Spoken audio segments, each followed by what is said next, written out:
देश का सबसे बड़ा आईपीओ एलआईसी आईपीओ की मार्केट में बड़ी चर्चा है। सबको कमाई का मौका नजर आ रहा है। देश की सबसे बड़ी और दुनिया की 5वीं सबसे बड़ी बीमा कंपनी एलआईसी के साथ 13 लाख से भी ज्यादा एजेंट्स जुड़े हैं। सरकार इस आईपीओ से 22 करोड़ से ज्यादा शेयर्स बेचकर 20,500 करोड़ रुपए जुटाना चाहती है। एलआईसी में सरकार अपनी 3.5% हिस्सेदारी बेच रही है। ऐसी बीमा कंपनी जिसका शायद देश के हर घर में कोई ना कोई पॉलिसी धारक तो होगा। जाहिर है, पॉलिसी धारकों और कर्मचारियों के लिए तो विशेष ऑफर है। 902 रुपए से लेकर 949 प्रति इक्विटी शेयर्स प्राइस बैंड वाले आईपीओ में पॉलिसी होल्डर्स के लिए 60 रुपए प्रति शेयर का डिस्काउंट मिल रहा है। पक्ष में तो कई सारी चीजें हैं, लेकिन क्या फायदे की गारंटी है? नहीं है। इसलिए हम चाहते हैं कि आप निवेश से पहले कंपनी को जान ले, जोखिम जान ले, पूरी जानकारी ले ले, फिर आगे बढ़े। इसलिए ये वीडियो आपके लिए बहुत जरूरी है। अब आप जिस कंपनी में निवेश करने जा रहे हैं उसके बारे में थोड़ी बहुत जानकारी रख लीजिए। 1 सितंबर 1956 को 245 निजी लाइफ इंश्योरेंस कंपनियों का मर्जर हुआ और उसका राष्ट्रीयकरण कर एलआईसी की शुरुआत हुई। उस समय कंपनी की पूंजी 5 करोड़ रुपए थी।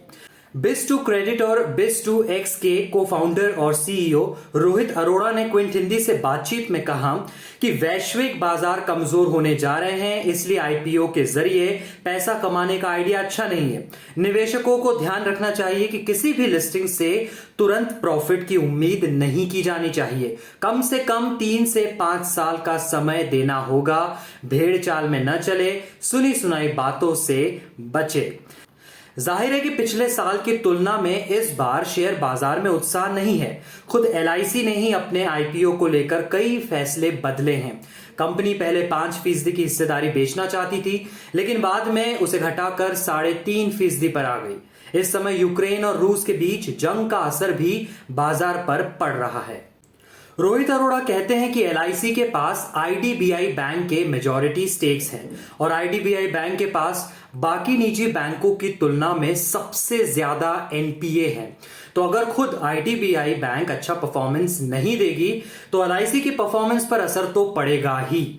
रोहित का मानना है कि एलआईसी को एक अच्छी डिजिटल स्ट्रैटेजी की जरूरत है ताकि वो उन युवा ग्राहकों तक अच्छी पहुंच बना सके जिनमें से ज्यादातर को निकट भविष्य में बीमा राशि देने की जरूरत नहीं पड़ेगी। अब एक निवेशक होने के नाते कुछ बेसिक बातों की समझ होनी भी जरूरी है। क्विंट हिंदी से बातचीत में SEBI registered financial expert Jitendra Solanki ने 3 बातों पर जोर दिया। पहला, इक्विटी में निवेश करने वालों को बम्पर फायदा हमेशा लॉन्ग टर्म में ही मिलता है। इसके जरिए कम समय में पैसा बनाने के बारे में ज्यादा न सोचे। एलआईसी के केस में तो बिल्कुल नहीं। दूसरा, एलआईसी एक इक्विटी का शेयर है। केवल यह सोचकर निवेश ना करें कि यह एलआईसी है। आपका फायदा नुकसान एलआईसी के शेयर की परफॉर्मेंस निर्धारित करेगा। तीसरा, उधार लेकर तो निवेश ना ही करें। जल्दबाजी ना करें। एलआईसी का शेयर कहीं भाग नहीं रहा। स्टॉक मार्केट में आने के बाद भी उसे खरीदा जा सकता है। भविष्य में ऐसे कई मौके आएंगे जब आप इसके शेयर्स खरीद सकेंगे, वो भी कम दाम में।